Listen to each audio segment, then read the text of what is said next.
out of 5 will give us the answer. Semi-final 2 starts right now.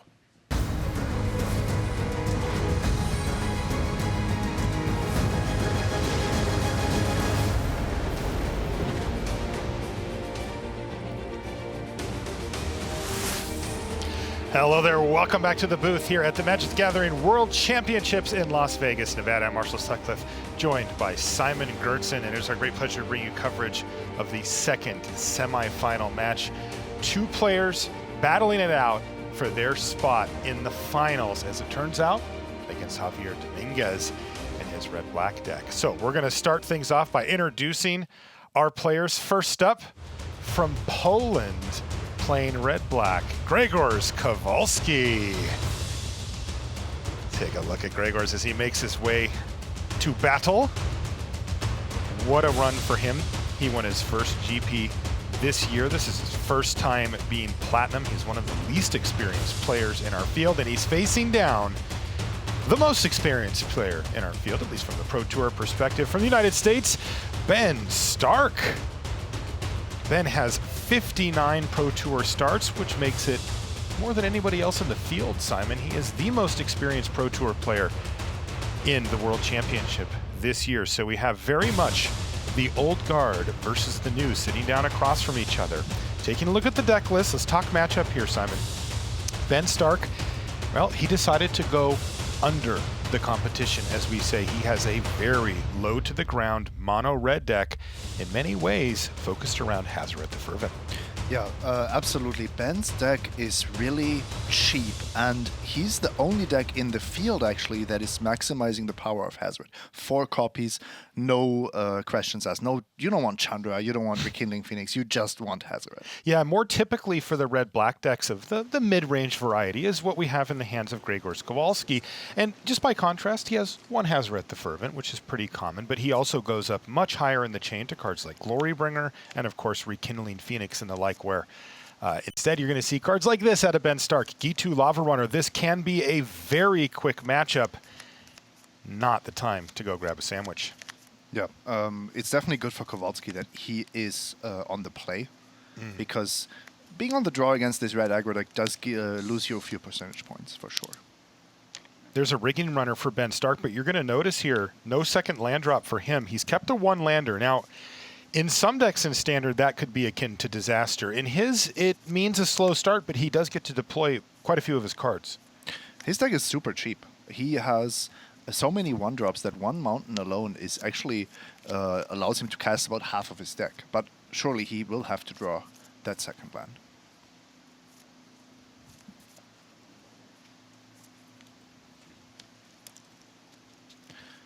Here you can actually see one of the reasons why Ben decided to go for that rigging runner.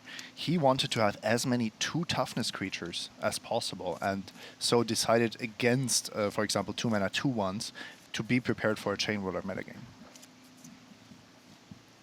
Kowalski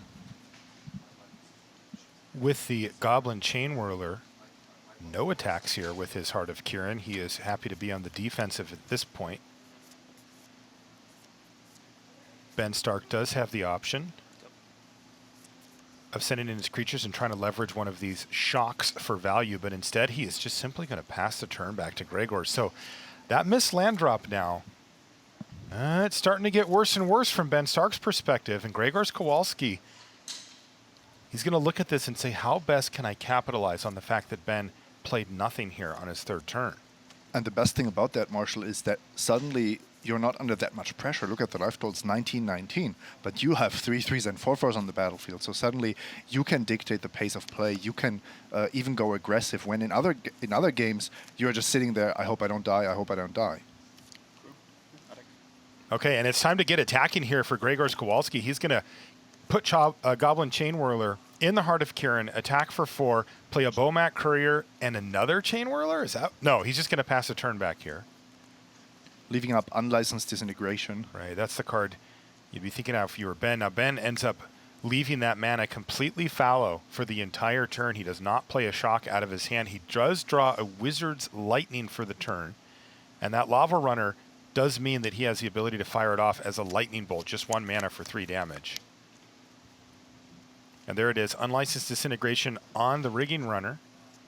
But shock in response means that Bomac Courier is not going to be able to block the heart if Kieran can't get activated.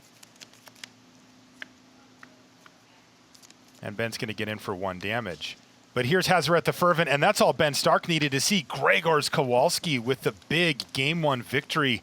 And it was an easy one for him. He really didn't have to do much to get that win. No, this was too easy, in fact. He had a good draw, but a draw we are used to from the red-black aggro deck. Ben took a bit of a gamble. He said, I'm on the draw. On the draw, everything is a bit harder anyway, but also I get to see 1 more card. In the end, his draw didn't materialize. That's right. Missing that second land drop ended up being quite punishing for Ben Stark, so he's going to have to go back and start shuffling. Now, of note here, Simon, we are not going to be consulting sideboards just yet. We are playing a best 3 out of 5 match to determine who gets to go play Javier Dominguez in the finals, and that means that the first 2 games, no sideboards. Yep. And this means Ben gets a pre-sideboarded game on the play as well. Do you know how I spent my evening yesterday? I tried to learn how to pronounce Gregor's name correctly. Are you going to give it your best shot here, or are you not? Yeah, I brave? want to. I want to. So I'm ready for it. this is, this is just off Wikipedia, but I think it's Grzegorz. Sounded pretty close to what he said before. All right, I'm going to look that up online, and we're going to get a final answer for you on how to pronounce his name as I continue to call him Grzegorz Kowalski. We've got game number 2 lined up for you right after these messages. Always know the right play to make? Show off your skills at a local preliminary Pro Tour qualifier. With over 2,000 game stores worldwide running PPTQs, find an event near you at magic.wizards.com/PPTQ.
Welcome back to the feature match area here in Las Vegas, Nevada. Marshall Sutcliffe in the booth with Simon Gertzen.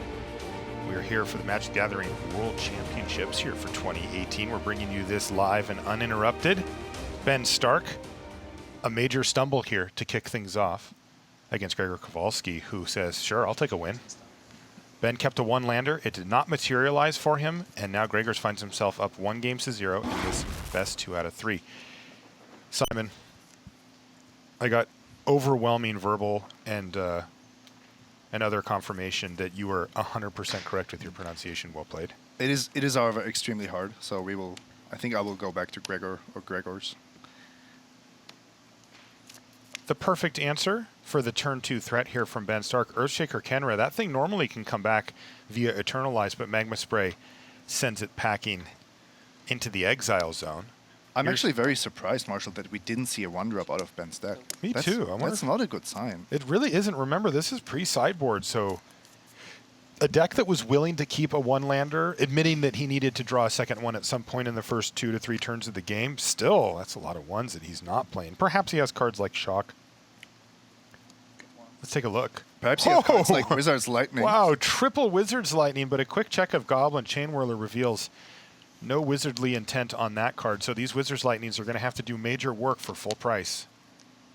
Wow, and now threats down as well. Grzegorz Kowalski very much switching to the control game plan here in game number 2. No sideboard needed.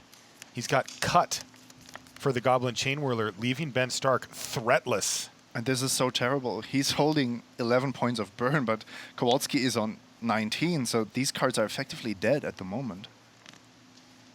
Interesting question, actually, whether we see Ben just deploy those to empty his hand to at least maybe top deck a Hazoret.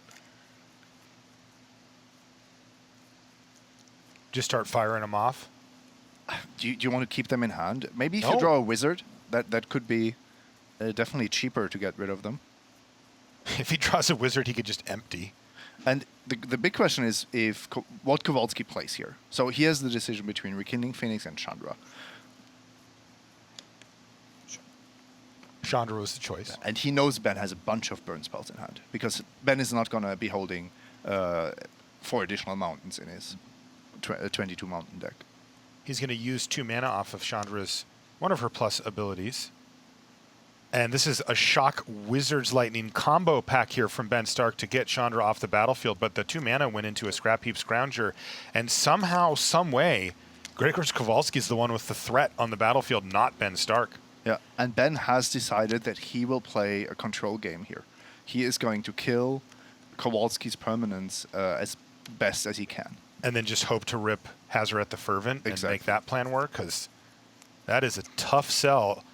Unless, of course, he just ripped Hazoret the Fervent? Yeah, but it's not live. It's not active.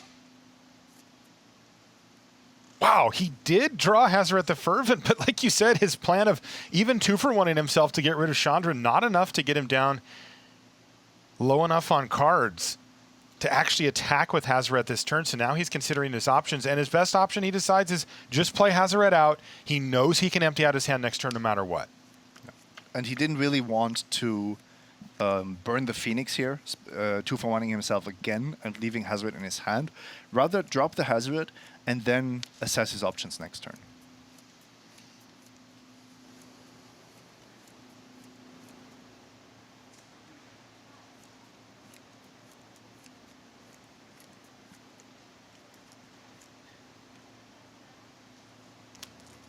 Okay, so Rekindling Phoenix. And another Rekindling Phoenix now.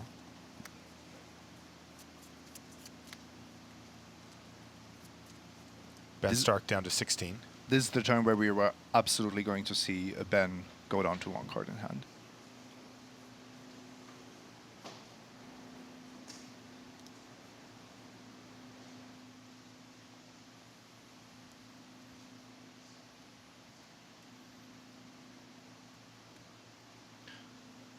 His mana situation actually works out beautifully. We've heard him talk about not drawing more than 4 lands. He's done exactly that.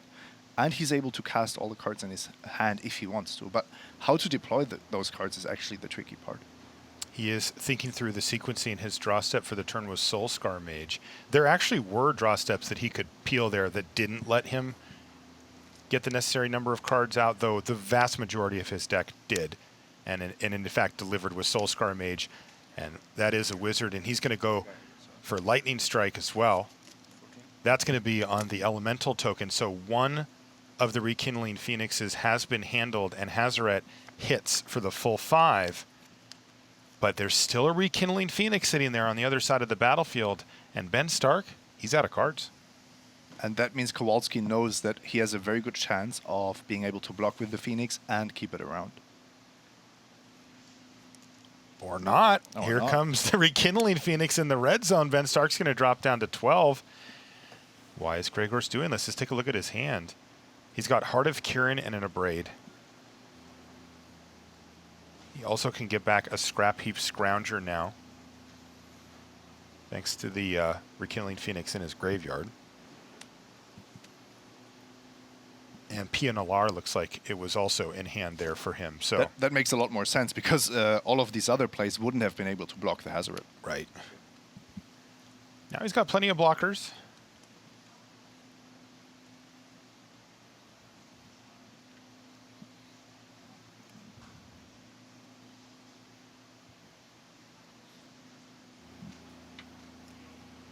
So Ben has to start slogging through the ground game here of Kowalski.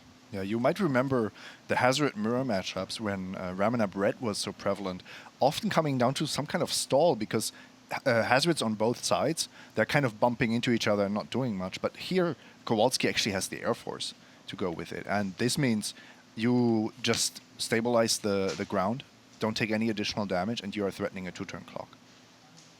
Hazoret, though, good enough to earn a chump block from the Thopter token. Did Kowalski not get his Scrap Heap Scrounger back? He did not. He definitely had the mana for it. He did. Scrappy still in the yard. Felt like part of the game plan there with the Scrap Heap Scrounger was to get the Heart of Kirin flying, one way or the other. Chat reminds us that he decided to play the Heart that turn instead. Okay. Right. He had the ability to either play Heart of Kirin or leave the mana available, and he chose to play the Heart of Kirin. Thank you, chat. They always have our back, Simon. I know. Nothing but love and support from our friends in the chat room. At least whenever I happen to look down. There's Scrap Heap Scrounger now coming back, though. And this turn looks quite good here for Kowalski. Clears away a creature, gets back Scrap Heap Scrounger, and enables a pretty ferocious attack if he'd like it. I would like to see an attack for 8, because then both of your flyers are still threatening lethal. So that way you still have a blocker for Hazoret with your Pia.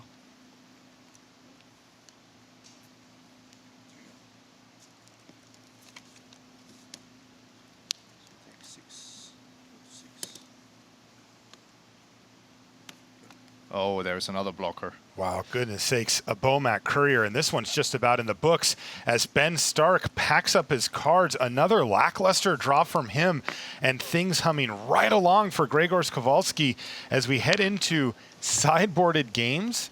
Ben Stark has to win 3 in a row, or we have our final set. I have to say, I really like the fact that Ben built his own deck to come to this tournament and has been doing well. He also... Well, he doesn't love his matchup against Black-Red, but he thinks that it's not a negative one. So far, his deck hasn't performed. Let's take a look at what the sideboard plans look like here for our players. Grzegorz Kowalski has some stuff going on the board here, Simon. Take a look at the bottom part of your screen for that sideboard plan that he has available to him. 4 copies of Duress, goodness sakes. A couple of Karn's Magma Spray, an additional Swamp, the Eldest Reborn, Doomfall, Chandra's Defeat, and a Courier. What are the types of cards that he's looking for here? You definitely don't want to overboard, because you're still playing a matchup that's inherently favored. You're going to win the late game because your cards are all a little bit more powerful, more expensive. What you want to be doing is you want to deal with the early threats. For example, those Magma Sprays are super valuable, but then the biggest threat is going to be Hazoret. Anything that deals with Hazoret is great. Doomfall, the Eldest Reborn, these are the cards I expect. Okay, and let's take a look at the other side of the table here. Ben will have fewer options available to him thanks to trimming his color count down to just 1. And you see his sideboard looks pretty clean. He's got triple Banefire, quadruple Chandra's Defeat. I wonder what matchup that's for. A Braid. He's got Cut to Ribbons, On-Crop Crasher, and Vance's Blasting Cannons. Yeah, not all of these cards are for this matchup, of course, but Chandra's Defeat for sure is coming in. And that might already be the main sideboarding that Ben does. I think a Braid is a good card to have, because you know that there will be creatures that die to 3 damage, but also powerful artifacts. Cards like Vance's Blasting Cannon or Banefire, I don't really see. Got a chance to watch Ben Stark fire off a Banefire for 0 yesterday. Haven't seen that one before. He basically turned it into a shock, though. Yep. He let it empty his hand out and also get 2, I'm going to put this in air quotes, with prowess triggers. So 2 damage plus unlocking his key card.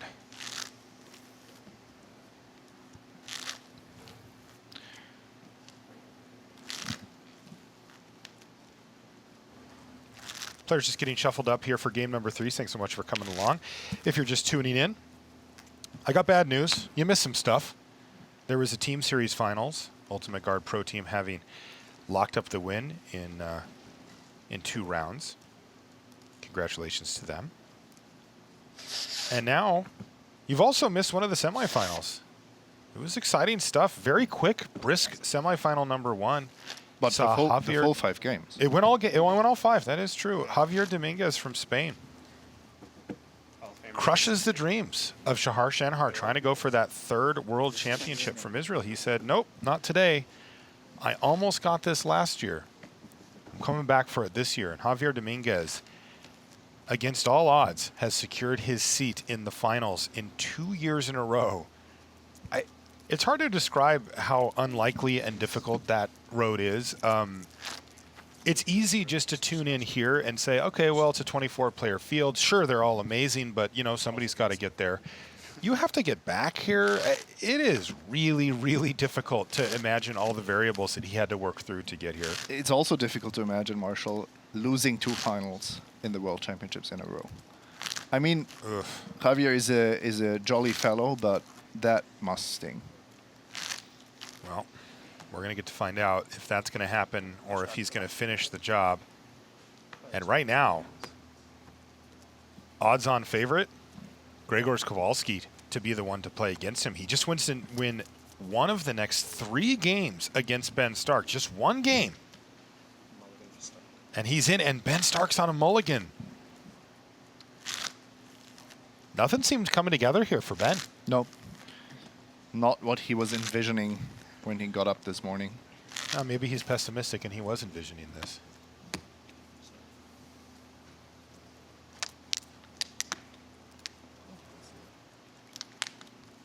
Ben has been fighting a bit of a cold all week. The players came in on Tuesday, and he's been feeling a little bit on the upswing, but you can see he's taking some cough drops, drinking some water. He's got his tissues with him. He's got to take care of himself, but it's battle mode time right now for Ben Stark, so I don't think that'll slow him down much. And he's got a keeper.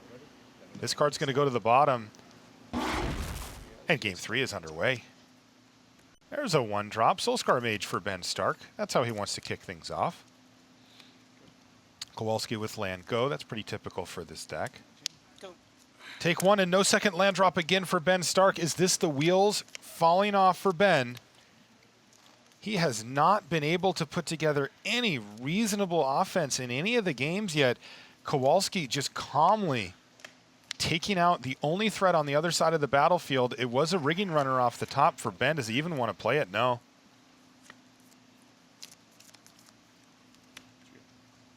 PNLR.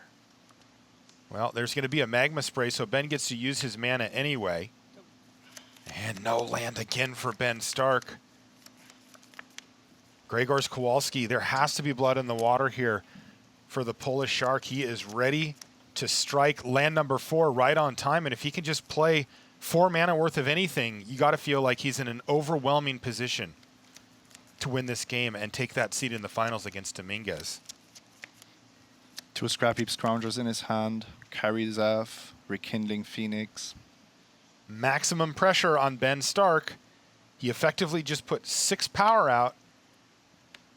Chandra's defeat is the play. Then he's going to untap, miss his land drop again, and play Soulscar Mage. 4 damage, Ben's down to 15, and has nothing going on. Wow, look at that hand for Grzegorz Kowalski as well. He has a Rekindling Phoenix, as well as a Heart of Kirin and a Scrap Heap Scrounger. This is a route, Marshall. This is a very unfortunate way for Ben Stark to exit, but you're not beating black-red when your draws look like that. Yeah, the whole point of Ben's choice here with this red aggro deck was to get underneath these decks, to apply a huge amount of pressure, and then leverage powerful cards like Hazoret the Fervent and Bomat Courier to maximum efficiency. He really focused in on one angle of this pool of mainly red but sometimes black cards that you see in Standard.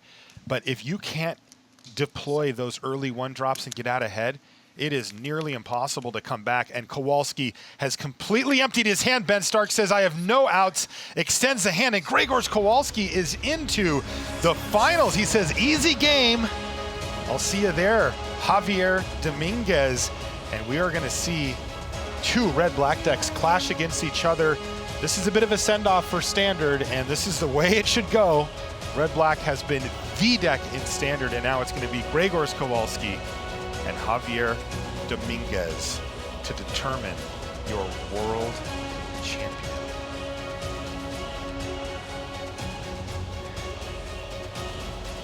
Well, Grzegorz doesn't seem to look too bothered either way about it.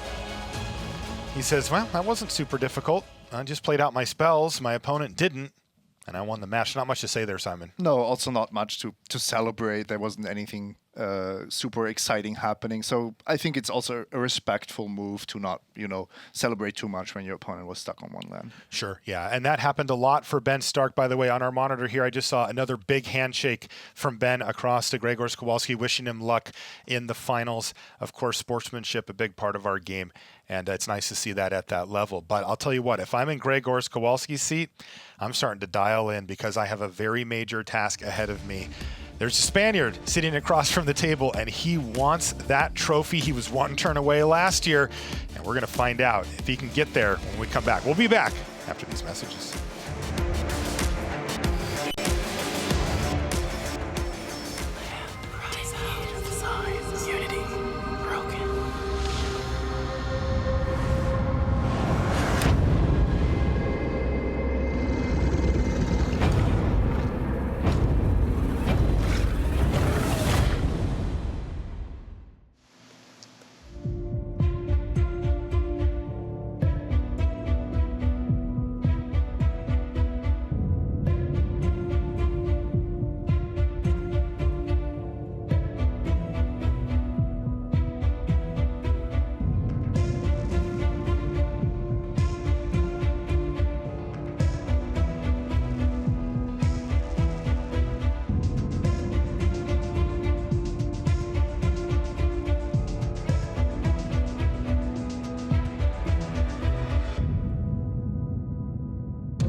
Congratulations to Jensen. I've been doing this for 20 years. It's been a lot of time and a lot of hard work.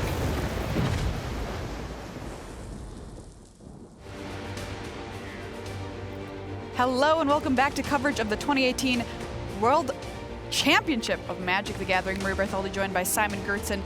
And Simon, we've had some amazing stuff already heading into our finals coming up here. Yeah, not so amazing for Ben Stark. There was an unfortunate exit. I commend his choice, his deck choice. Basically a self-built deck. He put together a little bit of Flame of Kelt, a little bit of Mono Red. In the end, with one land, you're not beating Black Red. Yeah, his choice to include those rigging runners too, pretty creative. You know, he talked about his process, where I remember where I started and I remember where I ended up. He said a lot of work done in the middle as well. It shows that you don't always need a huge team to prepare for a tournament. So I think that's a great result, top 4. Of course, he would have wanted more, but still, great job. Well, another big tournament is on the horizon, and that is the World Magic Cup coming up in December in Barcelona. And this is one of my personal favorite tournaments. Why do you like it?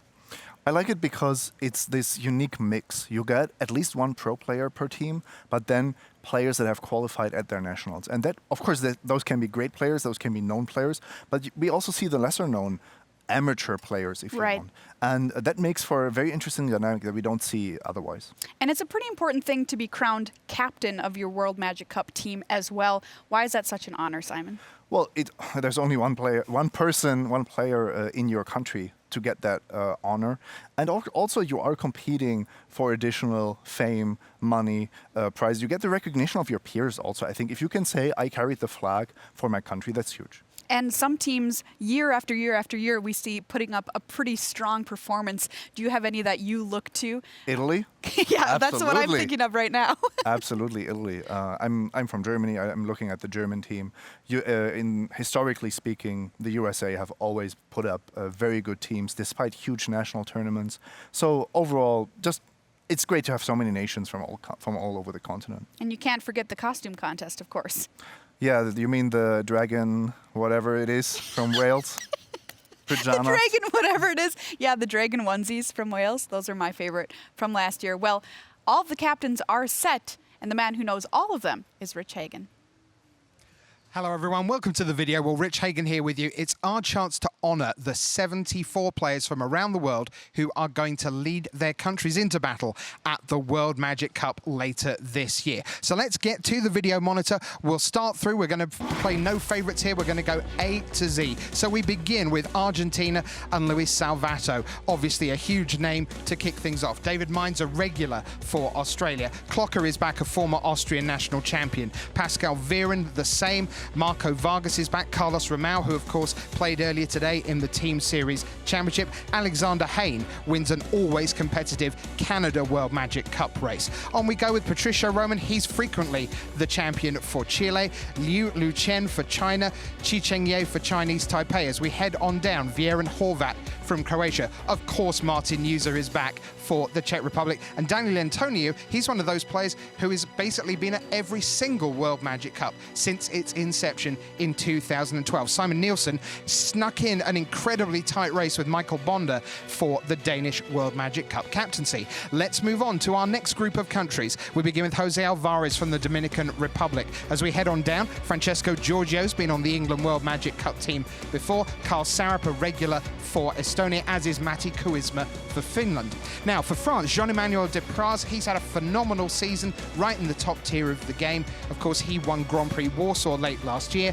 We've seen regulars Christian Hulk for Germany, Makis Matsoukas for Greece. I want to mention this man, Clisman Lopez for Honduras. Honduras is our 74th and newest nation joining us at the World Magic Cup celebration. Congratulations to the Honduran Magic community for making it to the WMC for the first time, and congratulations to Clisman Lopez, the first national champion who will lead the WMC Honduran team into battle. Li Shi Chan into the Hall of Fame, of course, for Hong Kong. I can tell you that Iceland, Yeah, they've got a World Magic Cup captain too. Ireland, David Murphy, Shahar Shenhar for Israel, and of course Andrea Mengucci's back for Italy. On we go, and let's see where we go next around the world. I think it might be Japan up next, and I guess it is Ken Yukihiro there. Gints Dreimanis is back for Latvia. Steve Hatto is an ever-present for Luxembourg. As we head down, we've seen Joe So, brother of Terry, of course, from Malaysia. Marcelino Freedom's back for Mexico. Thomas Hendricks for the Netherlands. Jason Chung, pretty much an ever-present for New Zealand. Sveinung Bjornerud for Norway as we head on down. Jan Ang is back for the Philippines. And just about to play the biggest match of his life so far, Grzegorz Kowalski from Poland. Marcio Carvalho, of course, for Portugal. On we go to our last set of names. World Magic Cup captains coming your way. Jose Neris is back for Puerto Rico. Raul Porojan's been all over the European Grand Prix circuit representing Romania here. Dmitry Butikov, Magic Online champion, of course. Alexa Telerov for Serbia, always and ever present at the Magic World Cup. Kelvin Chu, Singapore. Even Flock, again, Slovakia, one of the most storied team players in the history of the game. NSW, Sun Witnam for South Korea. As we go to Spain, well, there's Javier Dominguez, of course, Javier. Joel Larsen for Sweden. Andreas Gantz is back for Switzerland. And once again, Tiruat Chavarinda for Thailand is back. Yusuf Kamal Vefa for Turkey. He's almost an ever-present on the squad. Who will be representing always one of the favourites, United States? It's Seth Manfield, who could be Player of the Year by the time he tries to win the WMC for Team USA. Venezuela, Humberto Potocka, and always last but never least, it's Wales and Sam Rolfe. And those are the 74 captains for this year's World Magic Cup.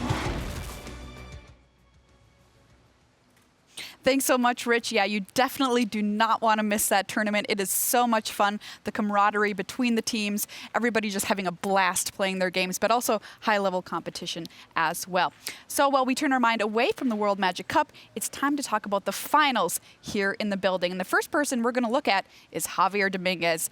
He tried to go for it last year, Simon. Didn't quite get there, so the fire must really be in his belly. There you see him on your screen, 285 lifetime pro points, 1 Pro Tour top 8, $144,000 in lifetime earnings, and of course your 2017 Magic World Championship finalist.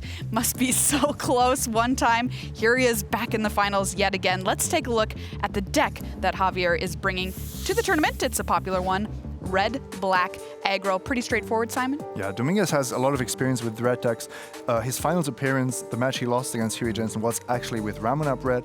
Now only one has red, but all the other tools in the red-black toolbox. Goblin Chainwhirler, this star, but Scrapheap Scrounger, Bowmate Courier, Heart of Kirin, those are some pretty good cards to accompany him. When you're taking a look at this deck, specifically under the lens of it's basically a mirror match here in the finals, what should people at home be looking for as to who's got the, upper hand in the match? I would say a little bit of pre-sideboarding going on. You can see those Magma Sprays and the 2 Doomfalls in the main deck. Rekindling Phoenix is the card to look out for most when it comes to board dominance, because it's just so good on defense, but also hits for 4 in the air. How does your play style kind of change or evolve when you're playing somebody whose deck list you know pretty well because it's almost exactly the same as yours? I think you can actually play on a super high level, because in the mirror match you know exactly what is good for you and what harms you, and the same is true for the opponent. It's a zero-sum game, right? So you know exactly, I'm scared that my Bowmate Courier will die to a Goblin Chainwhirler trigger, and that means now I'm going to try to kill your Bowmate Couriers with my Goblin Chainwhirlers, and that's just one of the examples. And you mentioned knowing each other's deck lists, but what about knowing each other as well? A lot of players talked about how critical it was to just have a knowledge of who their opponent is as a person at this tournament. I think we're going to see a super friendly, super respectful finals, but that doesn't mean that either of them has an edge because they know the person personally. It's in the end, it's about the cards, it's about the decision. Who makes the tighter plays in the end? All right, well, Brian David Marshall is standing by with a fan. Thanks, Maria. I'm here with Argentinian national captain, Luis Salvato. Luis, you played on Grand Prix team trios with Javier Dominguez. You guys have spent a lot of time playing Magic together. Tell us something about him that maybe we haven't seen behind his just dominating performance over the last couple of years. Well, as a good Spanish, he loves to eat, sleep, and he's like tireless player. Like, he never stops playing Magic. He can play like 100 games and 100 more, and he never gets tired, and he really enjoy and try to find some tricky things about the decks, the sideboard options. So he's a really worker. Someone sounds like someone who'd make a worthy world champion. Now, when I came back to find you in the players' lounge, you guys were all huddled around a table, and you were playtesting for this finals. Yes. You need to test a lot, and open packs is an important thing. So we was testing opening packs to pack wars because, it's really skill intensive, playing with infinite mana and random cards. You need to know how to do that. They were playing Pack Wars when I came back there. Really relaxed, just looking forward to a great finals here between Grzegorz Kowalski and Javier Dominguez. Thanks so much, BDM. That's stuff that I love to hear, people just having a great time, even at the absolute highest pinnacle tournament of the year. Well, that's Javier Dominguez. Let's meet his opponent, Grzegorz Kowalski. He's relatively new on the scene compared to some of the other players that we have here this weekend. 191 lifetime pro points, no Pro Tour top 8s, $66,000 in lifetime earnings. Grand Prix Lyon 2018 champion for Grzegorz Kowalski. And let's see what cards he's packing in his deck this weekend. Once again, red-black aggro. Simon, any differences here compared to Javier? Not many, but a few. Only 3 Bomat Couriers, so a little bit pre-boarded against Goblin Chain Roller. And then the decision, almost the traditional decision, to play those unlicensed disintegrations, so no main deck Doomfalls. So Grzegorz, being a player who's a tiny bit newer than some of the field, how does that kind of change potentially your attitude going into just the finals of this enormous event? It's his first event. He hasn't lost the finals yet. So the question is, does he have the same amount of fire? That wasn't a dagger. I know. It's just a funny way to put it. Does he have the same amount of fire as Javier? I don't know about that. What makes me think that Kowalski is really ready for this event, for this finals, is how his peers started talking to him when they started testing with him. Because as somebody that hasn't had a Proto Top 8, it's quite difficult to burst onto the scene because you don't have that network, you don't have people just mentioning you on Twitter. But suddenly, exactly those Hall of Famers and Platinum Pros were saying, Grzegorz Kowalski, he's the real deal. We are testing with him, and it's just amazing how good he is. And now he's in the finals of Worlds. All right, let's take a look at our bracket, how we got to where we are right now. We started things off with Javier Dominguez versus Shahar Shenhar. Javier, of course, winning that match, heading to the finals. Grzegorz Kowalski versus Ben Stark. We just saw that. Grzegorz Kowalski advances to the finals. Unfortunate few losses there for Ben Stark, who kind of got a little bit run over, but some good magic there with Javier Dominguez and Shahar Shenhar earlier. Any highlights standing out from you from the semifinals, Simon? I think the match between red-black aggro on the play against white-blue Grift on the draw was tremendous. The fact that Owen and Shahar brought this deck to beat an expected metagame of red-black decks was super interesting to me, but the fact that Owen didn't do too well in Constructed made me think, well, is this really true, or is it just, hoping that we will get there? And in the end, it was as close as expected, and it was a great game 5. It was a great game. Duress, basically the clutch card, and a lot of aggression coming out of the red-black deck. All right, let's say you're sitting in either of these players' seats up there, Simon. First of all, congratulations. But what do you want ideally to happen when you're drawing your opening 7? What for you is starting the game off right? 3 lands, a Heart of Kiran, a Scrapheap Scrounger, and a Rekindling Phoenix, maybe 1 Magma Spray. Just a good curve, the most powerful cards and start that your deck can have. And then, of course, you're hoping your opponent doesn't have that same level of power. All right, well, the players are ready, so buckle up. It is time for the finals here at the 2018 Magic the Gathering World Championship.